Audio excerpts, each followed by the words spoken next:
Ana Goitia Erkiaga. Zer moduz? Oso ondo, gustora, Bai? mentxe? Bueno, hasi baino lehen Ana eskerrak emango dizkiogu teia fabrikari.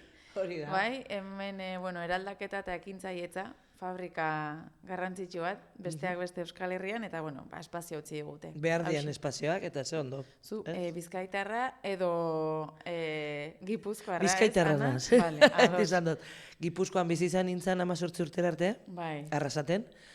Baina beti bizkaitzar moduan konsidera, astebururo lekitxon, gurasoak be lekitxarrak dira, famili guztizia alde guztitatik daukat, eta baina egizia da biziotz erdizia badaukatela Arrasaten be bai. Ino bizkaitarra azpimarratu duzu? Bai. Atletik zalea edo baterez? Bai, atletik zalea, zen iretxean beste remediorik ez da geratu.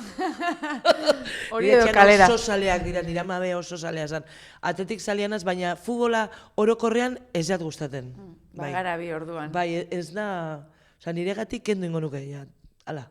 Hala, proposamena bota ez du norbaitek hartzen badu. A ber, bai, ez mugitzen daben guzti hori ez jat gustaten, baina, bueno, bestelan gauza ederrak beba daukoz, Egia da, zaletasun baikorra ere ez, bultzatzen duela, baina fobia asko bultzatzen du futbolak ere, amorru asko, borroka asko. Bueno, baina pilo bat, eta ez bakarrik profesionalekin hartzen ganean, ze askotan, nitzako zorokiri bat iruditzen jat, finalera doa, ez da dana finalera, eta ez da, amaika jokalari zure gustokoak animatzera, iruditzen zait, ez? Gaina, dia, amaika aberatz. Bai.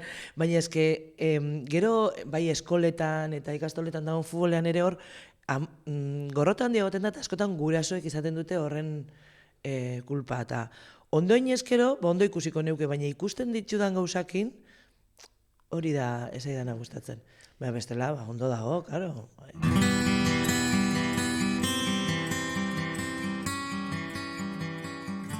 Eta nor da Ana Goitia? Ana Goitia da, ez dakit, ni naiz emakume bat, bizitzako segun ze puntutan eraldatzen joan dana. Asko urtietan zehar. Lodifobiaz hitz egiteko elkartu gara zurekin, Ana.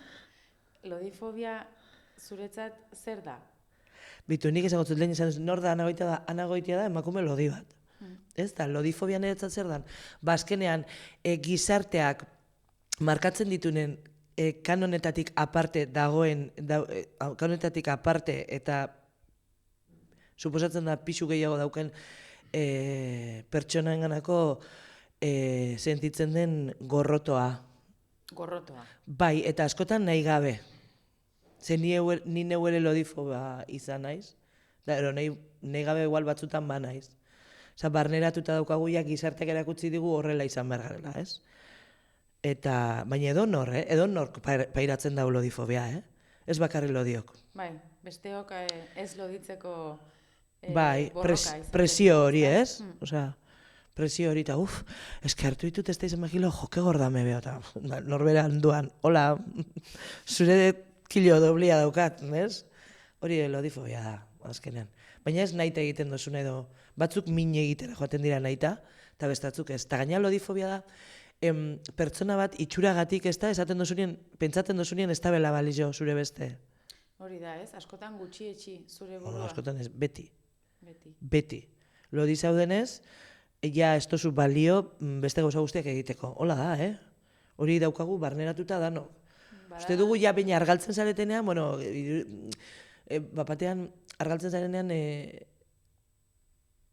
ematen du, que eres un ser de luz, ez da nola esan euskera, zelan esaten da euskera, hori. Bihurtzen zarela... Energia baikorra daukan... Bai, ez, bapatean argaltzen zara, eta balio dozu danerako ze ondo, ze guapa, ze tal, oraino, baina ze ba. Ez dakizu ni gaina barrutik nola nahon, ez? Askotan, empatia falta izaten da, ez? Baina eske gizarte honetan arazorik handiena empatia falta da. Nik seme eukin nuenean lehenengo gauza esan nuena da, manezi lehenengo gauza nahi duena erakutsi danan gainetik da empatia. Empatia badaukazu, balore on guztiak badaukazuz. Bai, Oriola. bestearen tokian jartzen ikasi. Hori da, behin hori ikasten baduzu, balore, bihar dira zen baloriak badaukazuz. Nire ustez. Zure kasuan, Ana, telebistan ere agertzen zara, ETB bat eta ETB bian. Bai. Sare sozialak ere erabiltzen dituzu, ez bakarrik zure argazki edo irudiak jartzeko, baizik eta aldarrikapenerako ere bai. Gehien bat hortarako nik uste azken urteotan. Ni hasi nintzen blog batekin duela ja, ez dakit, ja 17 urte edo, irratian lan egiten, non? Bai. Eta hor hasi nintzen apur bat, modari buruz hitz egiten, eta egoblogak existitzen hasi ziren oso gutxi zeuden, eta orduan, esan nu, nik behingo dut. Eta, claro, jartzen nintzen nik erositako gauzak, eta jarri zazuan, eta hasi nintzen nire argazkiak ipintzen, eta hor izan zen benetan lodifobia nabari nuen lehenengo aldia, txikitan beha askotan nabaritu dut, baina hor izan zen nire argazkiak jarri, look horrekin, bonissima. Eta bapatiak batzuk, baina nola jarri dezakezu zure argazkiak, zu lodi zaude, Da, orain baina argalago neon, baina, suposatu zen lodi. Zu lodi zaude? Da nik, ez nekien lodiok ezin dugunik argazkiri jarri. Ordura arte, klaro, argazki guztiak edo egoblog guztiak ziren emakume, gizarteak esaten duen emakume argalenak, ez? Kanon horretan daudenak. Eta bapatean ni hor, eta, kristonak aguantatu behar esan ditun, edo jendeak esaten ziren, mesez, jota zaude, hola, Baina, hori orain dela 17 urte. 17 urte. Eta gaur egun jarraitzen duzu kasu honetan, uste dut Instagram dela zuk erabiltzen duzuna, jarraitzen duzu, ez? Bai. Noizean behin etortzen da baten bat olan, ustera, gutxiago askoz ere. Zura aterkia handia da. Bai. Lortzen duzu zuri ez eragiten. Bai, egia da, ja ez nabe eragiten, lehen bai, eta gaur egun ere segun daukaten, eragin alnau, esaten duzu, jose necesidade daukatez, oso vulnerable banago, oso guntxarrauki badot, ez? Batzutan mina itxen dau, baina minz esaten duzu, baina zehai, baina gaur egun ondinoko lan gaoz, ez? Da gehiago barruko min hori, ez? Baina, eta gero esaten dutena, ze niri idazten manabe, seguru nau beste askori behi idazten dutzenak, eta beste asko ja ez daukiko niri bezala aterkin hori. Eta sobretodo adibidez oso gazteak direnak eta ez, eta horrek arazo handi batera alzaitxu eruan. Ni konturatu naz denborakin, nik arazo handiak izan ditu dela janariarekin. Lehen igual ez nintzen konsieste gaixori nengola. Orain bai. Baina orduan, ez nuen nahi onartu, edo orduan etzan hitz egiten hainbeste, edo... Zorionez, nire sensazioa bada ez, geroz eta gehiago hitz egiten dela, igual ez lagun artean edo familian edo, baina behintzat komunikabide zenbaitzuetan edo... Zare sozialetan, bai. Bai. Zare sozialak beti ikusten dugu alde negatibo oraintxe esan dizuan, ez? Jende asko anonimotasun hori erabiltzen du bere ahotik botatzeko kristonak, eta esateko zulo dizazara, baiena, no bales panada, hilingo zara, gogoratzen dut behin, eta bazaz aterrun Itziar Castro esan zidatela, eta nahiko gauza gogorrak, ez? Baina zare sozialek bere alde ona ere badaukate, beti txarra esaten dugu, baina alde ona ere badaukate, eta alde ona da, adibidez, pertsona normalok edo kaleko pertsonok aldarrikatu aldugula nahi duguna. Eta hor, aurkitu dezakegula bai, naiz eta aurkitu gure aurkaria, ez? Ero gure heiterrak bai aurkitzen ditugula gurekin dauden jendea, ez da, eta gure moduan sentitzen den jendea. Eta hori gauza ederra da, eta horrek batzen gaitu. Eta ni Instagramen daukat komunidade bat sortuta, egia da azken urteetan igual ez diola dedikatu denbora asko, baina eta elkar laguntzen gara, eta elkar apoiatzen gara, eta elkar ezagutzen gara, ze asko esaten diate, zuk esan arte hau nien nintzen konstiente hori egiten nuenik, ez?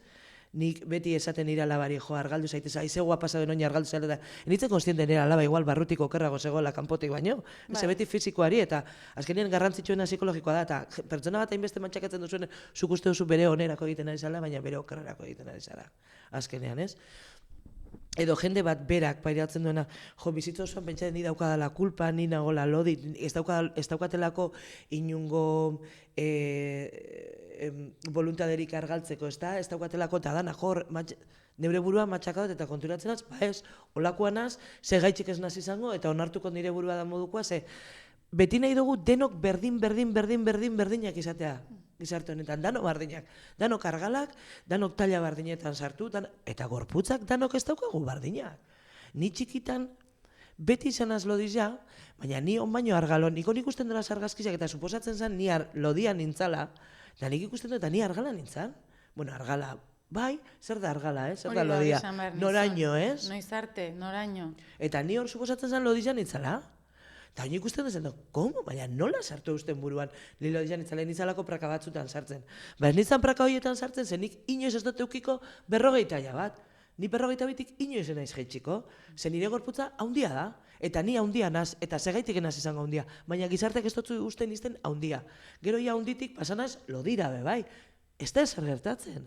Baina niri sinistu ere usten, eta nik okina zan kriston arazoak.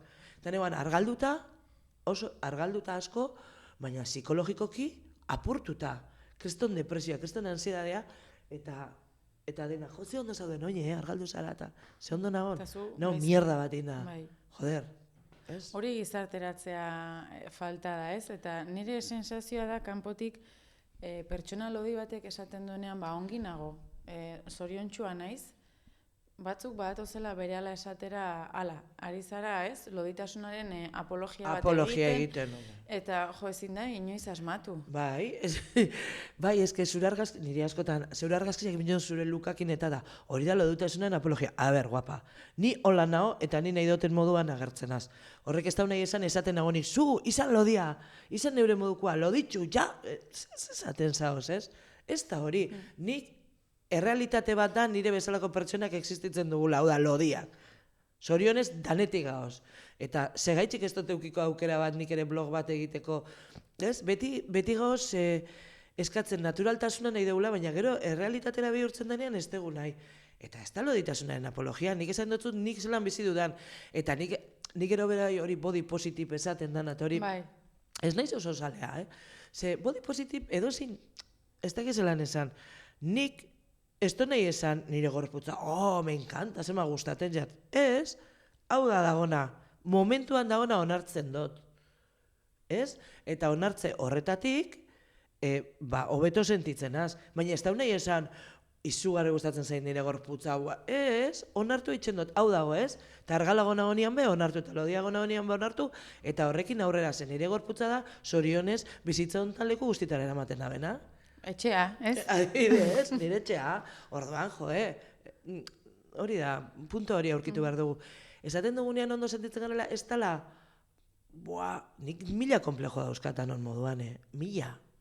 Baina, komplejo hiekin, ikasi dut bizitzen, eta jazta.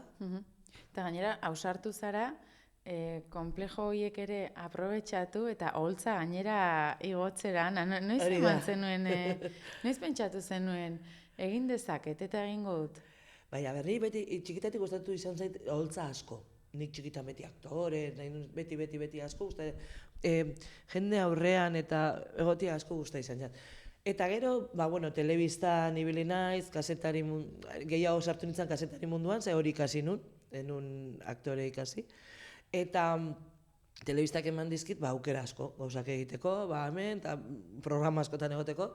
Eta hasi nintzen beti nahi nun monologoren batin, baina, beti hola zuzen motza esaten nun. Baina, atera kontuak aurkeztu nuenean, beste gunean pentsatzen horre egin nuen lehenengo zatitxo bat lehenengo aldiz, eta gero barre librean konturatu nintzen hor, konturatu nintzen, nik hau nahi dut egin, zenba gustatzen zaidan, monologoak egitea, pila bat. Eta gero Arrasateko Gaztetxean egin nuen lehenengo aldiz, lagun baten, eta Antxone gero esan zianean, etorriko zara egitera, eta esan zaitik ez. Eta hola hasi ginen lagun talde bat gutxinaka lekuetara joaten, ez? Leku ezberdinetara, gaztetxeak, edo zer. Leku txikietara eta holan, gure monologa gero eta gustora, eta esan nuen. Igual orain aukera da egiteko, ez? Antxonek bazeukan berean ekatutak, eta oso ondo zebilen, eta tal. Eta igual, gustatuko litzaidak zerbait egitea, berari komentatu nion, ez? Etakit, badaukat buruan, uste orain dala momentua, 40 urterekin, 40 batekin konturatu naiz, bakarrezketalarian nahi dudala izan, eronboregia, eta igual, orain ez badut egiten inoiz ez dut egingo. Eta hola sortu zan. Eta hola, aretoak betetzen dituzu gaur egun, Ana? Bai, oso pozik nago. Ez nun espero, egin nun inongo, zen muz, espektatibari gabe. Bai, espektatibari gabe. Hombre, pizkat bai, ez? Zer moduz, baina ez neban uste hain gustora arituko nintzenik, eta ez neban uste katanak orain daukadan lasaitasuna eta bakia emango zidanik. Sekulen eman pentsako eta daukat kristona. Eta oso pozik nago jenearen feedbackarekin, eta gehien bat bebai egin nun emakumeak holtzan egon behar garelako, bakarrezketetan ere, da gehien bat horregatik, eta euskeraz, euskaldunak. Hori nizun, ez? Belaunaldi berriek eta ez beraiek bakarrik, ez? Gaur egungo jende euskaldunak ere, zorionez, beraiek baino gazteagoak diren emakume erreferenteak badituzte, bazarete hola geroz eta ez, talde handiago bat, euskaraz, feminismotik eta gorputzetik ari zaretenak holtzak aldarrikapenez betetzen, ez? Hori da, eta hori behar dugu. Eta gainean ikusten ahonan katanarekin da, adin guztietako jendea etortzen dela. Bai emakume eta bai gizon, da adin guztietako jendea. Gizonak ere hori galdetu nizun. Bai. Batzutan ikusten denean holtzan, bi emakume edo emakume bat, gero publikoan gizon gutxia. Bai, normalean emakumeak beti gehiago, baina benetan esaten duzu, gizonezkoa bai eta barrepile bat eitzen da. Eta konturatzen dira gauza askokin nik esaten ditu denak, ze pizkata hausnartzeko beba da katana. Eta barre bakarrik egiteko bebai, danetik dauka. Baina bai, eta gustatzen zait asko jende gaztia beba atorrela, 15, 16 urtekoak nahi dula katana ikusten etortzen dela, eta esan duz ez, jende hori, senyora honek ze kontatuko dit, ez? Pentsatzen nuen esango zutela, eta ez, etortzen dira, eta oso gustora gainera, eta posik, egia esan oso posik nago. Kasu horretan, Ana, zuk eman zenuen urratsa, ez? Baina badaukazu beste plataforma bat, eta zuk esan bezala telebista da, eta kasu horretan telebistatik deitzen zaituzte, ez? Horrek ere auspotzen du autoestima, ez? Bai, egia telebistan ni lodia izan da, gauzak ez daukazu zerrez. Hori hola da, ez? Beti errazago argal bateri ematen zaizkio aukera gehiago, leku guztitan, baina telebistan irudia asko hartzen da lezkontuan gehiago. Orduan guk beti enbiar duguna da gehiago argal batek baino gehiago demostra behar dozu, beti. Hori hola da. Balio duzula, ez? Pena da, baina hola da. Beti demostra behar dozu. Eta lehen, pertsona lodi bat, emakume lodi bat, gizonezkoak bai, beti egon dira. Hor dauz. Baina emakume lodi bat telebistan ikustea zan, imposiblea. Hasi pentsatzen, 80. hamarkadan, nik, da orain bai, orain astero nago, bi basueken egotenaz, baina hori be aurrera pauso zaundia izan da. Gazteleraz ere TV-an aritu izan zara. Bai, ontxarte, bai. Bi hizkuntzetan eroso zabiltza? Bai, euskeraz asko beroso, evidentemente zen ere maizkuntza da. Baina erderaz be ondo ez jate gatxeitzen, jau itxuitzen zara. Egizia da, bitu ni hasi nintzen informatibotan.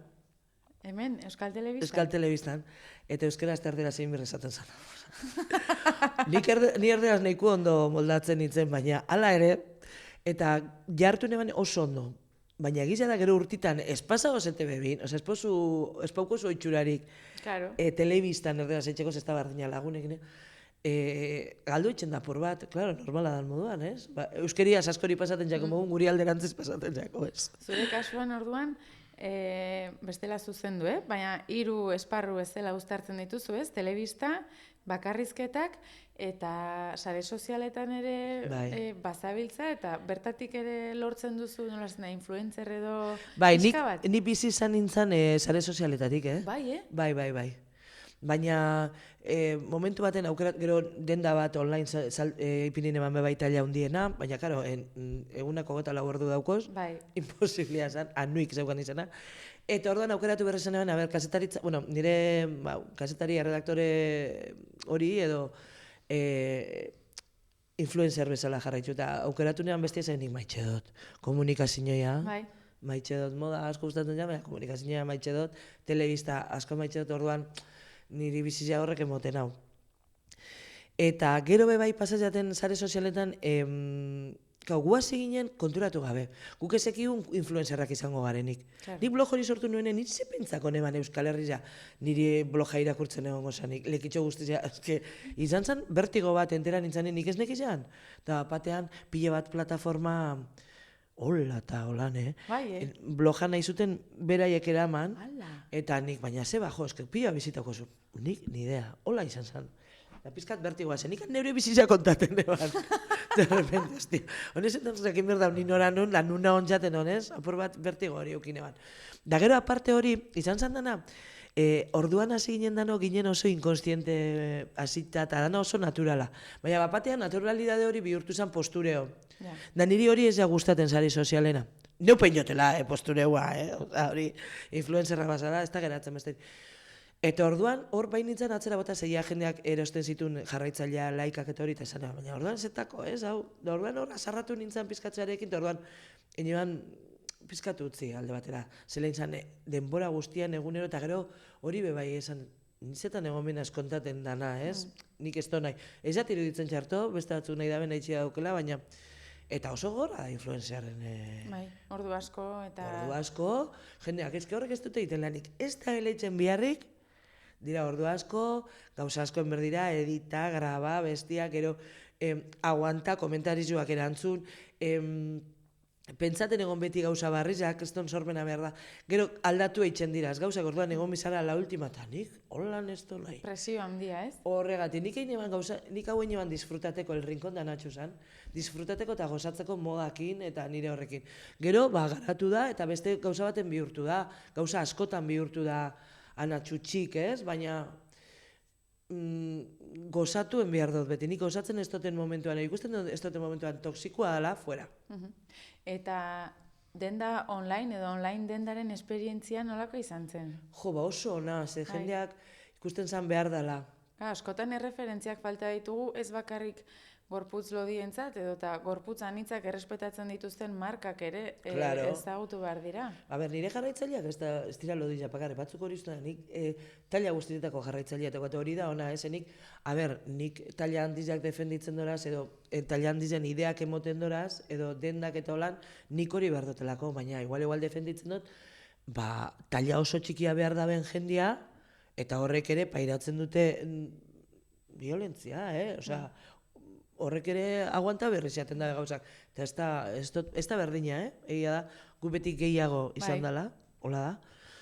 Orduan, behar dira referenteak, evidentemente, eta behar duguz olako markak. Zuanak gaur gure gana etorri baino lehen sendagilera joan zara, ez? Bai.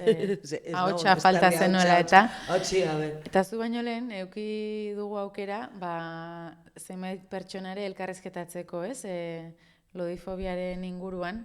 Eta hauek aipatzen ziguten medikura joan eta berdin zuen. Odola sudurretik edo kolondoa puskatu, lehenengo pauta argaldu. Bai, beti da, ez? Argaldu berzara, niri honez, egia esan orain daukaten medikua eta baina beti.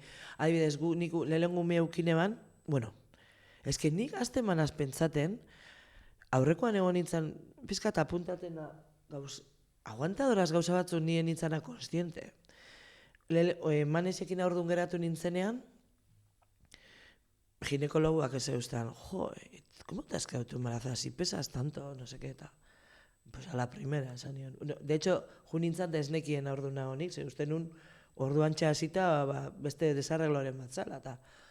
Eta gero, es que tienes tripa de 6 meses y ya pareces de 9, eta bazen gotzapa, un mutila handizan ator, eta neu handizanaz. Eta gogoratzen dut, manesen partuan, izan da, igual nire bizitzako esperientzia txarrenetariko bat. Kostatu zait honi buruz hitz egitea. Baina nik violentzia obstetrikoa peiratu neban, eta nahiko jebi gainera, ze.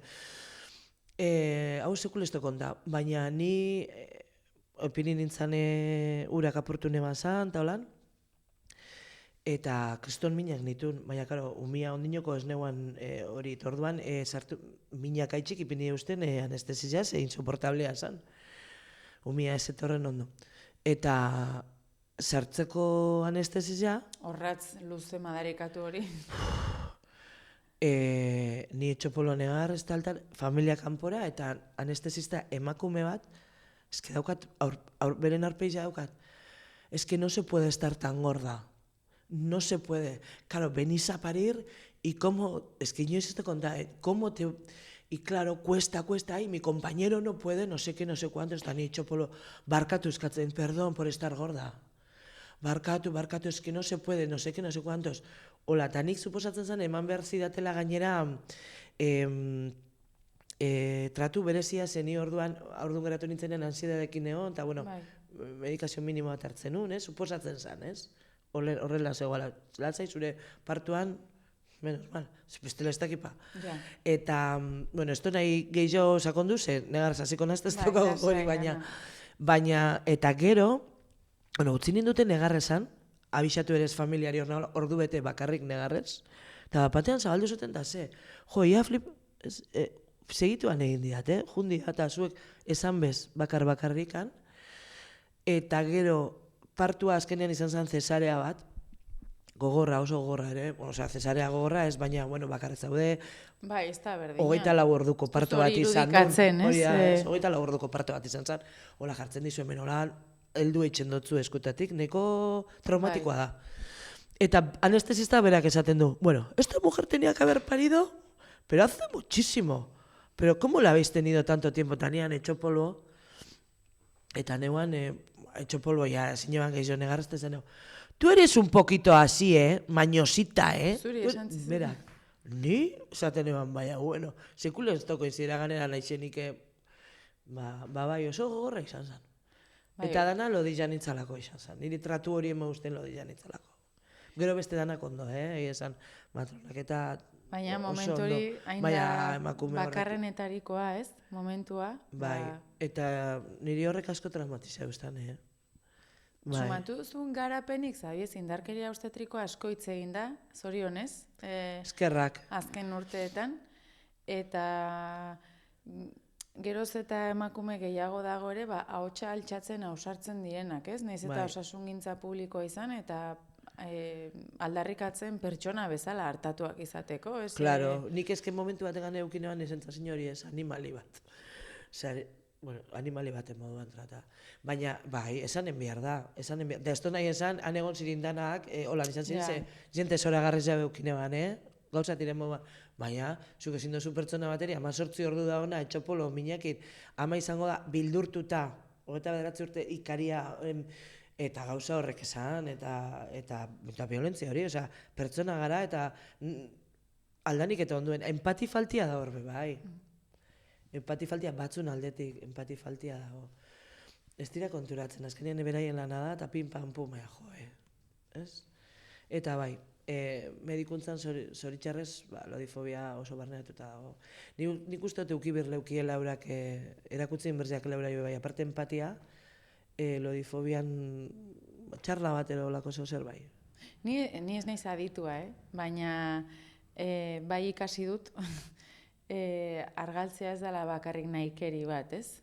Askoz gehiago dagoela horratzean, eta badirudi, segun eta ze osasungintzako profesional daukazun parean, pentsa, jende kazetariak, ez dugunak medikuntza ikasi, iritsi baldin gara ulertzera, ez dela soilik elikadura kontua, nola ez dira beraiek iritsi.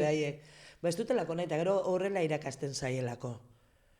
Ni Bilboko pixuan bizi nintzanean medikuekin bizi nintzen, bueno, medizina ikasten zebedan jendeak, da nik uste horregatik dela, ez aielako erakusten. Eta gero lehenengo gauza, ikusten zaitxo eta lehenengo gauza esaten dutzula beti, lodioi beti danak osasunari buruz hitz egiten digute. Zergatik. Osa, nik ez dakit zu ni baino okerro basa oso osasun, ez? Ja, itxuragatik bakarri badakizu ni okerra gona hola, grazia daukatelako, baina, ez? Edo danak esaten gaitzue. Ero jendeak dauka lodillori esateko beti gaitasuna, zer egin behar dugun? Bai, ez? Zer, nola, zenbat? Zer, nola, zenbat, zergatik, ez? Dana, uste dabe, lodilla garelako ja eskubidea daukazula niri esateko, zer egin behar dudan? Eta nire onerako gainera. Nire onerako, eski igual nire psikologikamente zaoz, destrozaten. Eta egizia da, nik uste dut, edo no kulertu aldabezen gozatira, baina behar dugu zerremintxak. Ez? Ikastoletan, eskoletan, medizinako karreran edo nun, nik uste hori behar dela. Bea, belaunaldi berriak beste gisa datozen, ez? Bai, nik uste eske orain pizka beldurtuta nago, da hor ekstremo asko sartzen ari da, eta horrek bildur ematen diz, azkenien danotakigu eskuin estremo hori asko sartzen ari da, ez dakit hurrengo urtetan zer datorren bildurtutan horrekin. Ez zara bakarra, elkarrizketatu dugu ere beste neska bat, June Treceto Beso, bera Donostiarra da, Araban bizi da, eta gauza bera esaten zigun. Pixka bat, adi edo alerta. Alertan, eta alertan egon behar gara, danok. Danotakigu horrek atzera doiaz, ez? Guk aurrera emon dauzen pauso guztiak atzera nahi da behin, komeniz jakelako, eta lodifobiarekin berdin. Baina nik uste, bai, ez urrengo belaunaldiak, nik nire inguruan ikusten ari nazena behintzat, eta konstienteago garela. Sortu emakumiok, emakume gaztiok eta emakumeok gure artean hasi gara alkar laguntzen, alkar ulertzen, karo, nik hori ez neban ikusten nolan, zelein gehiago esan, bargaldu, ez, ja ulertzen hasi gara. Eta nik uste dut bat osela belaunaldia, ni neure semiaz ikusten dut, ez? Igual nik igual etxian neupe, guk etxian emoten dut zau, eskuntza bat, eta hortik ez, baina, ikastolan ere bai, eta nik uste dut baiet, gaur egungo gaztetanik etorkizunean daukat esperantza kristona, ze beti zaren da, gaur egungo gaztek ez dago etorkizunik honekin, bai daukago etorkizuna. Ze dauz gazte, ganorazkoak bebai, danetik dago betiko moduan, eta nik uste badaukagu etorkizuna, baina gure esku dago bebai, gure umei, zer erakusten diegu, hori etxetik dator.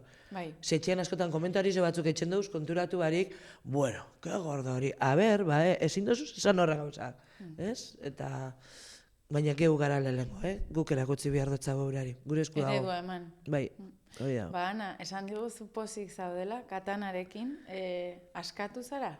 Bai. Bai. Asko. Katanarekin asko askatzen. Ni elkarrizketa guztitan ikusten duzu moduan asko askatzen naz.